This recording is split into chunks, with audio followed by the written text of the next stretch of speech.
Hola, aquí estoy de vuelta, Juan Gómez, con ustedes para tratar otro tema. Esta vez no voy a hablar sobre algún video o algo, quiero hacer más bien una aclaración un poco importante, creo yo, porque ha habido mucha desinformación y mucho desconocimiento sobre este tema, entonces creo que es importante hablar sobre esto.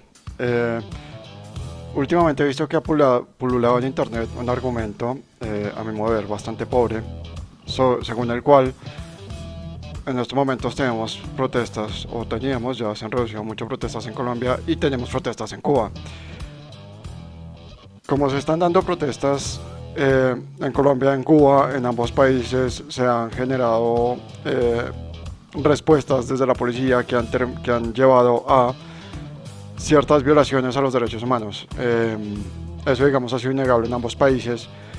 Sin embargo, lo que he visto en internet es, por un lado, digamos, la intención de comparar, de que en ambos países se violan los derechos humanos y ya, y que por ende ambos son igual de malos, o que por el otro lado, como Colombia viola los derechos humanos, entonces no puede decirle a Cuba, porque recientemente Duque sacó un comentario, un comunicado, o la Cancillería sacó un comunicado en el cual se le pide al gobierno cubano que respete los derechos humanos y el derecho a la protesta. Entonces, pues que Colombia no estaba en ninguna capacidad moral, pues de pedir hacer esa solicitud al gobierno cubano. Ese argumento es pobre, es malo, es ignorante, está basado en un desconocimiento muy grande de muchos temas. Entonces, hoy no tengo una inquietud política, hoy voy a responder una inquietud política. Acompáñame, vamos a hablar de derechos humanos, Cuba y Colombia.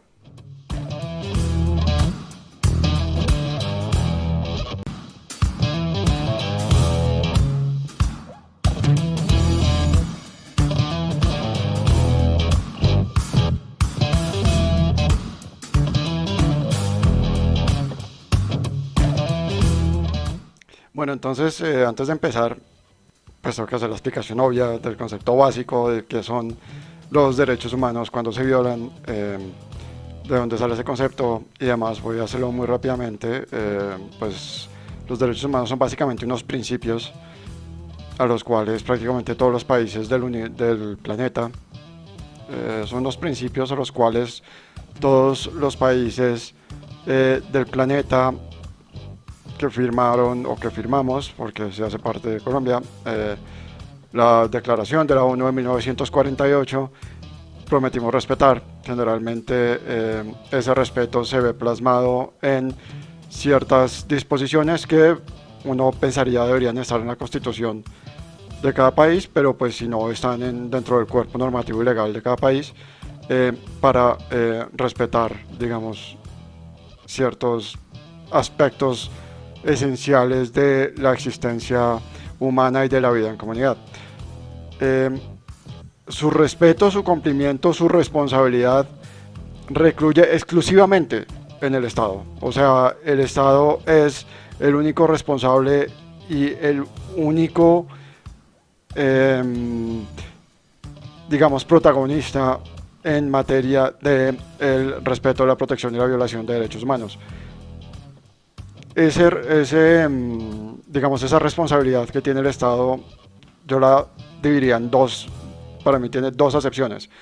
La primera es la responsabilidad cuando hay una violación directa de derechos humanos, es decir, cuando agentes del Estado directamente violan los derechos de un ciudadano, como es el caso, por ejemplo, lo mencioné en un video pasado, los falsos positivos, donde miembros del ejército colombiano asesinaron, o sea, se llevaron con falsas promesas a unos jóvenes inocentes y luego los asesinaron injustamente para presentarlos como miembros de un grupo guerrillero. Eso, digamos, hay claramente una violación al derecho a la vida de los ciudadanos por parte de agentes del Estado. Eso es una violación directa, digamos, del Estado a los derechos humanos. Cuando el Estado, por ejemplo, intenta acallar a un periodista que dice algo que al gobierno no le conviene, ahí tenemos también violación de derechos humanos. Generalmente cuando hay un crimen de Estado, pues hay una violación de los derechos humanos, porque pues si hay un ciudadano que está siendo afectado Por eso pues se le está violando algunos de sus derechos. Esa sería, digamos, la primera excepción. La segunda excepción a la violación de los derechos humanos es cuando el Estado falla en proteger al ciudadano o en darle justicia al ciudadano. Entonces, si un grupo armado ilegal de individuos masacra a los miembros de una comunidad, ¿ahí hay una violación de derechos humanos? No, ahí lo que hay es un crimen, que ese crimen está tipificado o debería estar tipificado en un código penal. Estamos hablando en democracia, ¿no? En sistemas democráticos. En un sistema democrático esos crímenes deberían estar tipificados en un código penal. Ese código penal generalmente fue redactado, elaborado y aprobado siguiendo un trámite legislativo, es decir, por un congreso, y eso le da una legitimidad. Y hay una rama judicial independiente que hace que, digamos, esa justicia independiente del gobierno, ¿no? Hace parte del Estado, independiente del gobierno, que hace que esa justicia, que se pueda implantar justicia en el caso de ese crimen. Si no se implanta justicia por esa masacre que cometió este grupo civil armado, entonces ahí sí hay una violación de los derechos humanos. Y si el Estado fue avisado de que esto iba a suceder y no hizo nada, no protegió a estos civiles inocentes cuando se le avisó que esto podía suceder, ahí también hay una violación de los derechos humanos. Eso me lleva, por ejemplo, a recordar la sentencia del Estado colombiano que la Corte Interamericana de Derechos Humanos le hace, la sanción que le impone al Estado colombiano por los temas de la masacre de la Isla Granja, donde un grupo de paramilitares masacraron a unos campesinos inocentes en estas veredas de la Isla Granja, en Antioquia. Hay una responsabilidad del Estado porque al gobernador de ese entonces, el hoy expresidente Álvaro Uribe Vélez, se le alcanzó a informar. A la gobernación de ese entonces se le dijo que esa masacre iba a suceder, y la gobernación, extrañamente, aunque era época de elecciones y había una obligación de proteger a toda la ciudadanía en esa época particular, la gobernación fue incapaz de mandar siquiera un solo miembro de la fuerza pública a proteger a esa población, y la masacre se dio. Entonces claramente el Estado ahí es responsable por una violación de los derechos humanos. Es importante dejar este tema claro: no todo crimen, no todo delito cometido por un civil es una violación a los derechos humanos, es simplemente un crimen. Pero si lo hace el Estado, sí es una violación a los derechos humanos. Esto también tiene una lógica muy básica, y es porque el Estado siempre se va a encontrar en superioridad cuando se enfrenta a un civil. Si el Estado quiere destrozar a un civil, tiene todas las de ganar, tiene todas las facilidades para hacerlo. O sea, lo puede callar, lo puede matar, lo puede hacer desaparecer, puede encargarse de que no se haga justicia. Entonces, por eso es que, digamos, dentro de los sistemas democráticos, donde tenemos un balance y contrabalance de poderes en teoría, donde hay tres ramas independientes que de alguna manera se controlan entre sí, donde hay la posibilidad de que una de las tres ramas pueda encargarse de que si la otra hace algo mal, pues esta rama independiente se encarga de hacer justicia, pues está ahí. Ahí es donde, digamos, es que surte, digamos, trámite toda esta lógica de los derechos humanos. Ahora, dicho esto, paso a un tema que es, digamos, ya más propio que es, digamos, parte fundamental de lo que vamos a tratar acá. Y es, listo, ok, el Estado como tal viola los derechos humanos. ¿Quién se va a encargar de que el Estado responda? Porque pues el Estado al final de cuentas es la justicia, es la autoridad, es el que se encarga, es el que tiene todo el poder. Entonces, si el Estado no quiere responder, ¿quién lo va a obligar? Esa pregunta va a responder a esa pregunta en este lado del mundo, en este hemisferio. Nos inventamos una cosa que se llama el Sistema Interamericano de Derechos Humanos. Pues no los inventamos nosotros, los europeos también tienen el suyo, que es el Sistema Europeo de Derechos Humanos. Pero acá tenemos un sistema, se llama el Sistema Interamericano de Derechos Humanos, que precisamente tiene la intención de que cualquier Estado que viole los derechos humanos de los ciudadanos, pues puede hacérsele responsable de alguna manera por por cualquier atropello que pueda cometer. Entonces ese sistema interamericano de derechos humanos está compuesto por una cantidad de mecanismos. Obviamente fue implementado en el marco de la OEA, la Organización de Estados Americanos, es la que lleva la batuta en eso, y está compuesta por una cantidad de mecanismos que incluyen, entre otras cosas, la Convención Interamericana de Derechos Humanos. Pues acá estamos sobre este documentico acá de la Organización de los Estados Americanos, donde vemos la Convención Americana sobre Derechos Humanos.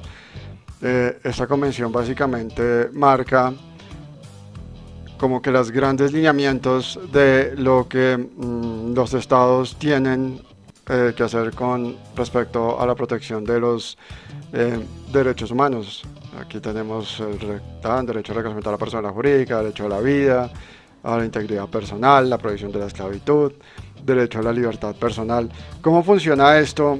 Para los que no saben un poco de sistemas internacionales, los estados que firman estos documentos lo que hacen es que se comprometen a que las disposiciones que se encuentran acá, ellos se comprometen a materializarlas, a hacerlas realidad por medio de leyes o por medio de decretos, o incluirlas en su ordenamiento jurídico de manera interna. Como se sabe, pues todos los estados son soberanos, todos tienen la libertad de hacer dentro de su territorio lo que quieran, entonces no se les puede imponer nada. Como obviamente la idea no es imponer, lo que se hace es que al firmar el documento los estados se comprometen a respetar todos estos derechos por medio de la inclusión de estas disposiciones dentro de su ordenamiento jurídico, que es básicamente lo que pasa también en Europa. Cuando en Europa el Parlamento Europeo saca una disposición, los estados miembros lo que hacen es que agarran las disposiciones, lo que dice esa disposición, y lo incluyen dentro de alguna ley, o lo suben a la Constitución, o de alguna manera lo hacen parte de su ordenamiento jurídico. Esa es la lógica que tiene este tipo de documentos. Y este es el documento sobre respeto a los derechos humanos que prácticamente firmaron todos los estados del continente. Pero digamos, esto no es lo único. O sea, el sistema interamericano de derechos humanos también incluye una cantidad de tratados en temas de mujeres, en tema de discriminación, en tema de desaparición forzada, una cantidad de tratados que están suscritos por, una vez más, la mayoría de los países del continente, en los cuales ellos se comprometen a tomar acciones con respecto a estos temas. Y además, el sistema interamericano de derechos humanos tiene dos mecanismos que son muy importantes, que son la Comisión Interamericana de Derechos Humanos y la Corte Interamericana de Derechos Humanos. Y aquí es donde viene lo interesante del tema, es que estos dos mecanismos son los que se encargan de hacer que los estados firmantes y que son miembros del Sistema Interamericano de Derechos Humanos de alguna manera respondan por la violación a los derechos humanos. Entonces, por ejemplo, en las recientes protestas en Colombia, la comisión, no recuerdo bien si fue la comisión o la corte, ya vamos a confirmar. Sí, efectivamente fue la comisión. Cuando se dieron las protestas, la comisión se dieron las protestas y obviamente se dieron estas denuncias de crímenes de Estado y violación de derechos humanos de parte del Estado colombiano. La comisión pidió permiso, porque pues tampoco es que es un organismo que tenga la capacidad pues, de imponerle nada a nadie en esa materia. Entonces obviamente todavía hay que pedirle permiso a los estados miembros. Entonces la comisión le pidió permiso al Estado colombiano para venir a hacer una visita y así sacar un reporte que no era vinculante en este caso, por lo que no se ha surtido ningún procedimiento. Entonces el gobierno colombiano, pues para los que saben o siguieron el tema, el gobierno colombiano en principio le dio muchas largas al asunto, después decidió permitirles la entrada. Ellos vinieron, miraron lo que pasó, hicieron un reporte, hicieron unas recomendaciones. Ese reporte pues obviamente le llega a los líderes del mundo, que van a verlo como una fuente fidedigna de información. Entonces, si ahí se dice que el gobierno colombiano está violando derechos humanos, los líderes del mundo van a creer lo que esté en ese reporte. Eso digamos es importante tenerlo en cuenta. Ahora, ¿qué pasa con la Corte Interamericana de Derechos Humanos? ¿Cómo funciona? Esta, que digamos es la parte más interesante de todas, funciona de la siguiente manera. Si el Estado X, cualquier Estado de este continente que sea miembro del Sistema Interamericano de Derechos Humanos viola los derechos humanos y se demuestra o se llega a demostrar que el Estado ya surtió, ya se hizo todo lo posible dentro de ese Estado para que se hiciera justicia por esa violación de derechos humanos y no fue posible que se hiciera justicia, entonces ahí la Corte ya sí puede entrar, la Corte Interamericana de Derechos Humanos, a juzgar al Estado colombiano. Juzgas al Estado colombiano, o sea, no va a juzgar si hay volvamos al caso de la masacre de la Granja, si hubo los paramilitares que hicieron la masacre, la Corte no va a entrar a juzgarlos a ellos, la Corte solo entra a juzgar al Estado. Y en estos casos, al Estado se le hace responsable. Si se encuentra que el Estado efectivamente violó derechos humanos, no fue capaz de hacer justicia con respecto a una violación de derechos, con respecto a algún tipo de crimen, o falló en proteger a algunos ciudadanos que claramente estaban en peligro, o directamente violentó los derechos humanos de algún ciudadano, la Corte le impone sanciones al Estado. Y la idea es que imponga unas sanciones que obviamente desmotiven acciones parecidas en el futuro. Si uno mira casos como el de Ginette Bedoya, como casos como el del mismo Gustavo Petro, en esos casos la Corte incluso, si hay víctimas claras, definidas de la violación de derechos humanos, la Corte le puede obligar al Estado a que le pague algún tipo de compensación a la víctima por su actuar.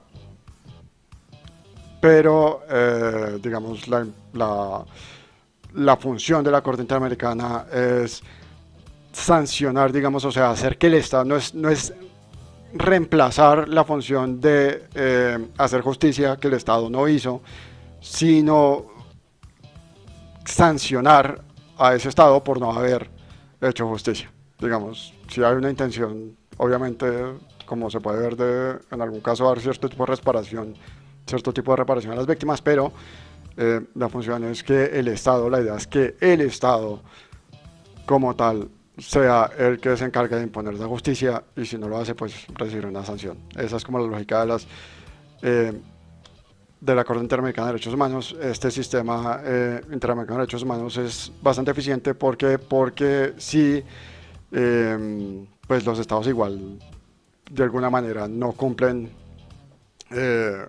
o se niegan de alguna manera a cumplir con los ordenamientos de la Corte. Pues es un proceso dispendioso, ¿no? Estamos hablando de 20 años de proceso, la Corte tiene que mirar que efectivamente el Estado falló, no fue capaz de proteger los derechos humanos siguiendo todos sus lineamientos jurídicos, todos sus procedimientos y todos los trámites, y entonces eso implica una revisión muy compleja. Entonces eso se demora muchísimo tiempo. El caso de Ginette Bedoya, que recientemente se demoró como 20 años. Ginette Bedoya, pues para los que no saben, fue una periodista a la cual secuestraron a la entrada de una cárcel, entrando a la cárcel, o sea, estaba ahí en la puerta de la cárcel, el guardia le dijo, ya vengo, voy a tramitar su entrada, y mientras se fue, llegaron unos tipos ahí en toda la entrada, la secuestraron, se la llevaron para otro sitio y la violaron y abusaron de ella. Eso fue terrible, y pues obviamente pues el Estado, que tenía la obligación de proteger, sobre todo un periodista, en sus instalaciones, pues tuvo que responder. Pues ese caso pues se demoró 20 años, y ya el Estado colombiano, pues ya, hasta donde tengo entendido, la Corte ya falló, y el Estado colombiano pues tiene que responderle a Ginette Bedoya por ese abuso del que fue víctima. Bueno, con respecto entonces al tema, solo me faltaría decir una cosa: si los estados incumplen, pues obviamente pues hay sanciones, pero si ya efectivamente incumplen, pues prácticamente quedan expulsados del sistema interamericano, es decir, de la OEA. Y eso tiene unas consecuencias comerciales y políticas importantes para los estados. En materia de relaciones, en materia de legitimidad, bueno, eso tiene una serie de consecuencias importantes que hacen parte de todo este tema, así que las voy a mencionar más adelante. El hecho es que de esta manera, digamos, de cierta manera se logra un cierto equilibrio con, pues entre los estados para que respeten los derechos humanos. Bueno, y entonces, ¿esto a qué viene? O sea, ¿por qué este tema está muy interesante y todo, porque el tema de los derechos humanos es un tema pues bastante interesante, em, pero es que tiene que ver con el caso particular al cual empecé refiriéndome. Ok, vamos a empezar por una cosa muy simple, y es que el sistema interamericano de derechos humanos está dentro del marco, está implementado dentro del marco de la OEA. Entonces, está firmado prácticamente por todos los países, desde Canadá, desde Alaska, hasta Punta del Fuego, con excepción de uno. A ver, a que no adivinan cuál es. Voy a añadirle un efecto de redoble de tambores así como para aumentar innecesariamente el suspenso. Sí, es Cuba. No había mucho misterio ahí. Cuba, por ser la dictadura está excluida de la OEA y por ende de todo el sistema interamericano de derechos humanos. ¿Eso qué quiere decir? Que ni la Corte Interamericana de Derechos Humanos, ni la Comisión Interamericana de Derechos Humanos, ni ninguna de los compromisos que los demás estados del hemisferio adquirieron en respeto a los derechos humanos, pues aplica para Cuba.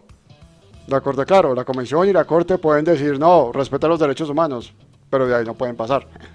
Cosa que no pasa en Colombia, Perú, Argentina o Bolivia. Si la Corte o la Comisión quieren entrar a investigar algún tipo de violación de derechos humanos, con el permiso del país lo pueden hacer.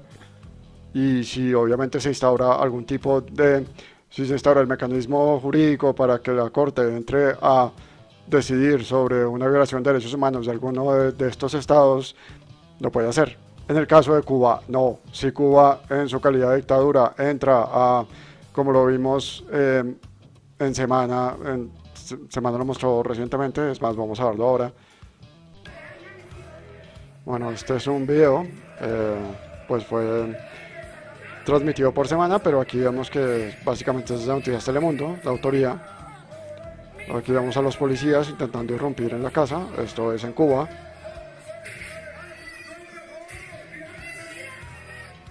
Aquí vemos al policía entrando a la casa. Esto aquí básicamente ya por sí hay una violación a los derechos humanos, aún así no hayan disparado. La policía no puede entrar a la casa de la gente así, por lo menos en un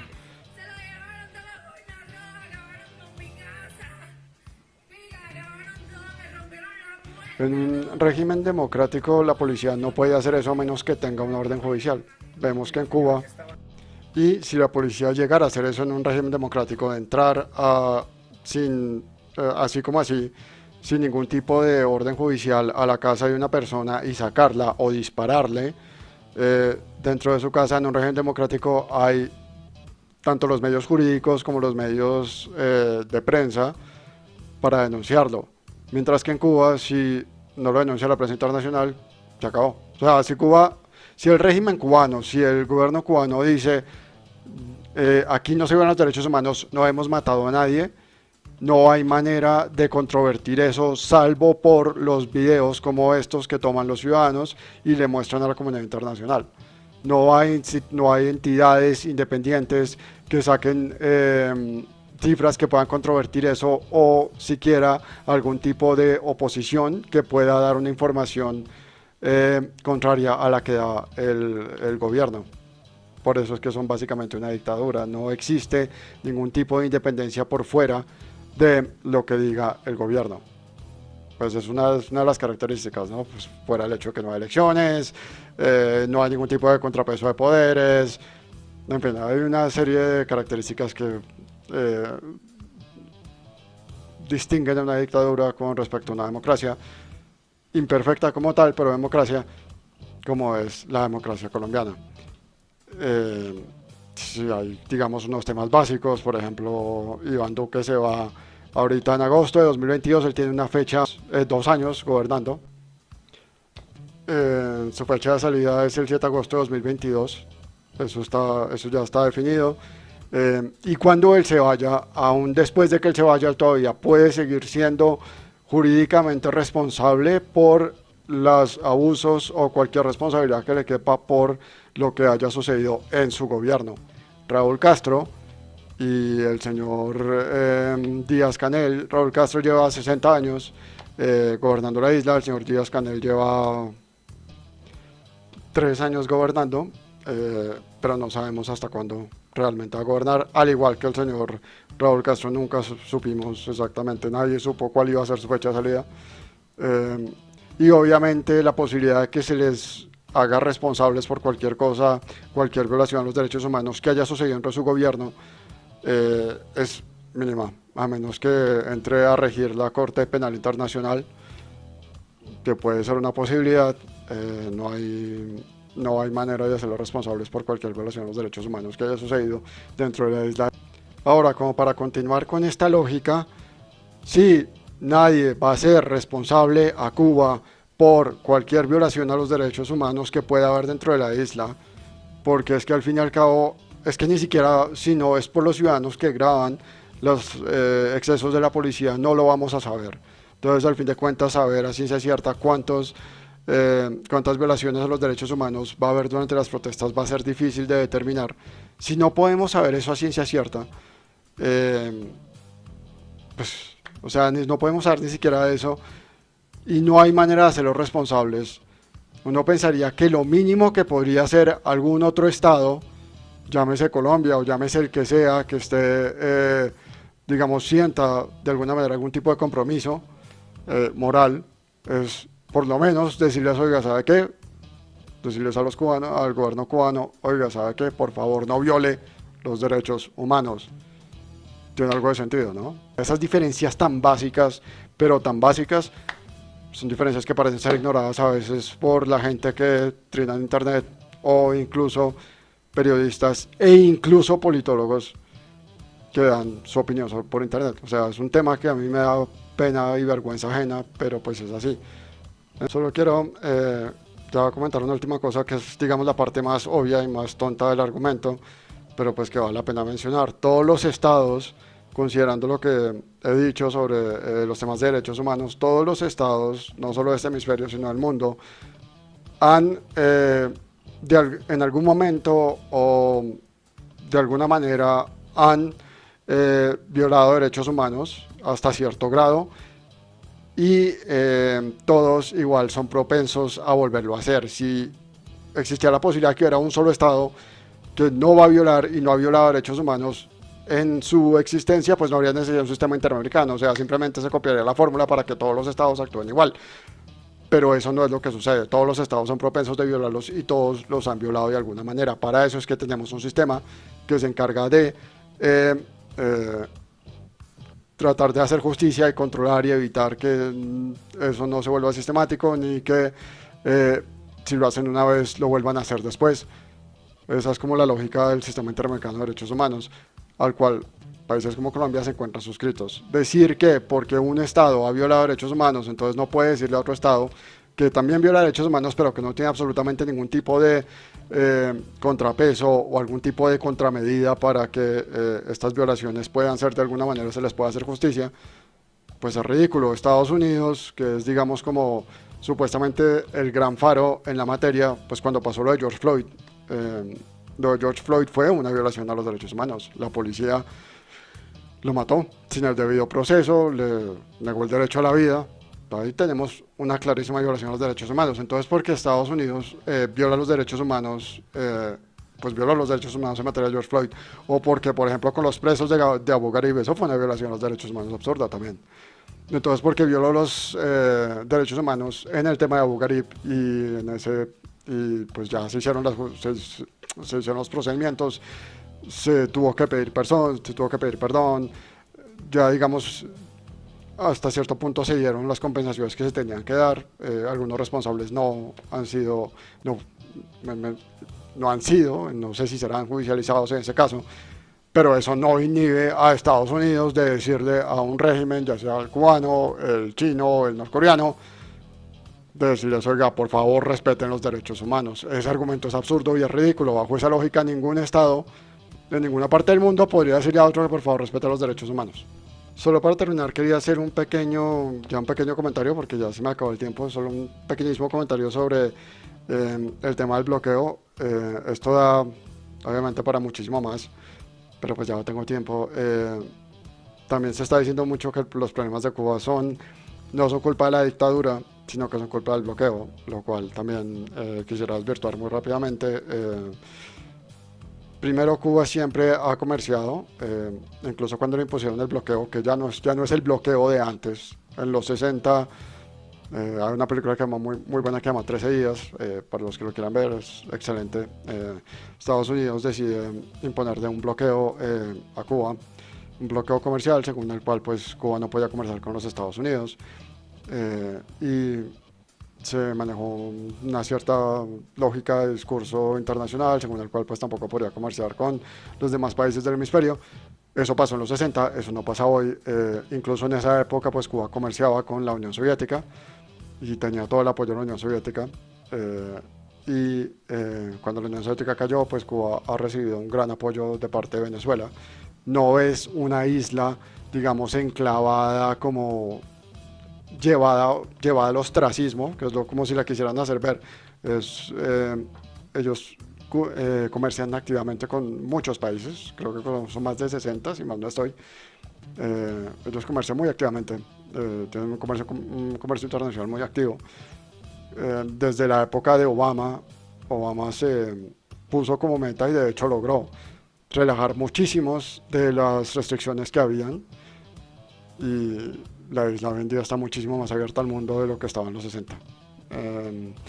Entonces venir a decir que la gente está protestando por el bloqueo, cuando la gente está protestando es por la dictadura. De hecho, el inicio de las protestas fue liderado por unos artistas porque la dictadura había sacado un nuevo decreto que, según el cual los artistas tenían que estar todos registrados y pues cosas básicas de la dictadura. Eso ya lo dije en otro video con Rusia, que pues para mantener su seguridad ellos tienen que mantener todo registrado y obligar a todo el mundo a que se someta a más y más leyes del gobierno. Entonces pues los artistas no querían registrarse, pues, el arte debería ser libre, y entonces este hecho fue el que llevó a pues las protestas masivas que vemos hoy en día. Así que bueno, decir que es culpa del bloqueo es lo mismo que por ahí estaba leyendo Diosdado diciendo que Diosdado Cabello, el segundo hombre más poderoso de Venezuela, diciendo que lo que estaban haciendo no era protestar sino celebrar por la Eurocopa, expresarse popularmente por la Eurocopa, lo cual es más ridículo aún. Pero bueno, eso es lo que tenemos. El tema de Cuba es un tema claramente muy interesante. Pues obviamente por tratar temas de derechos humanos no me metí mucho en eso. Sería chévere tratar en otra oportunidad, pero bueno, espero que esto haya servido, haya podido clarificar un poco temas de derechos humanos, porque no se puede comparar así tan fácilmente lo que pasa en Cuba con lo que pasa en Colombia, y porque es estúpido, digamos, condenar una, una acción de la Cancillería colombiana que tiene todo el sentido del mundo. Así que bueno, eso es todo lo que tengo que decir y nos vemos a la próxima. Saludos y muchas gracias por quedarse hasta acá. Te invito a suscribirte a mi canal de YouTube, seguir mis redes sociales en Facebook, Instagram, LinkedIn y Twitter. Y si te gustó mi video, compártelo y no olvides hacer clic en la campanita. Nos vemos en la próxima.